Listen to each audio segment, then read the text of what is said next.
আসসালামু আলাইকুম ওয়া রাহমাতুল্লাহি ওয়া বারাকাতুহু।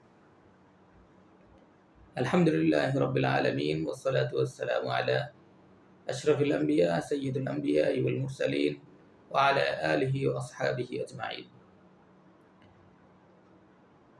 আজকে আপনাদের সামনে রাসূলুল্লাহ সাল্লাল্লাহু আলাইহি ওয়াসাল্লাম এর অসংখ্য অগণিত হাদিস সমূহ থেকে আরো একটি হাদিস তেলাওয়াত করে শোনাবো।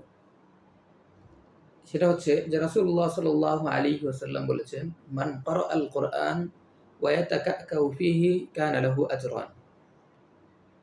কোরআন তেলাওয়াত সম্পর্কে রাসূল সাল্লাল্লাহু আলাইহি ওয়াসাল্লাম গুরুত্ব দিতে গিয়ে বলেন যে কোনো ব্যক্তি যদি কোরআন তেলাওয়াত করে এবং কোরআন তেলাওয়াত করতে গিয়ে সে থেমে থেমে থুকে থুকে অর্থাৎ কষ্ট করে বারবার চেষ্টা করে করে পড়তে থাকে, তাহলে তার জন্য ডাবল সওয়াব থাকবে। মানে কেউ যদি পড়তো, তার যদি একটা সওয়াব হইতো তাহলে তার হবে দুটো সওয়াব। কি কারণে? প্রথমত সে তেলাওয়াত করতেছে এক সওয়াব, দ্বিতীয়ত সে কষ্ট করে তেলাওয়াত করতেছে এইজন্য দ্বিতীয় সওয়াব। তো আসলে কোরআন তেলাওয়াত এমন একটা জিনিস যে রাসূল সাল্লাল্লাহু আলাইহি ওয়াসাল্লাম অন্য এক হাদিসে বলতেছেন যে আফদলুল ইবাদতি তিলাওয়াতুল কোরআন। আফদলুল ইবাদত বলতে এখানে নফল যত ইবাদত আছে, একেবারে যত ইবাদত আছে সব ইবাদত যদি একত্রিত করা হয় আর কোরআন তেলাওয়াতকে একত্রিত করা হয়, তাহলে কোরআন তেলাওয়াত সবার উপরে হবে। এজন্য রাসূল সাল্লাল্লাহু আলাইহি ওয়াসাল্লাম বলেছেন আফদলুল ইবাদতি তিলাওয়াতুল কোরআন। কোরআন তেলাওয়াত হচ্ছে নফল ইবাদতের সর্বোত্তম ইবাদত। এবং কোরআন তেলাওয়াত সম্পর্কে বলা হয় কি কোনো ব্যক্তি যদি কোরআন তেলাওয়াত করতে থাকে, সারাদিন কোরআন তেলাওয়াত করতে থাকে, যার কারণে সে দোয়া করতে পারে না, আল্লাহ তাআলার কাছে কোনো কিছু চাইতে পারে না এবং আল্লাহ তাআলার কাছে কোনো কিছু আবেদন করতে পারে না, তাহলে সেক্ষেত্রে রাসূল সাল্লাল্লাহু আলাইহি ওয়াসাল্লাম বলেন যে আল্লাহ তাআলা তার যাবতীয় যত প্রয়োজন আছে সব প্রয়োজন আল্লাহ তাআলা কি করে দিবেন? পূরণ করে দিবেন।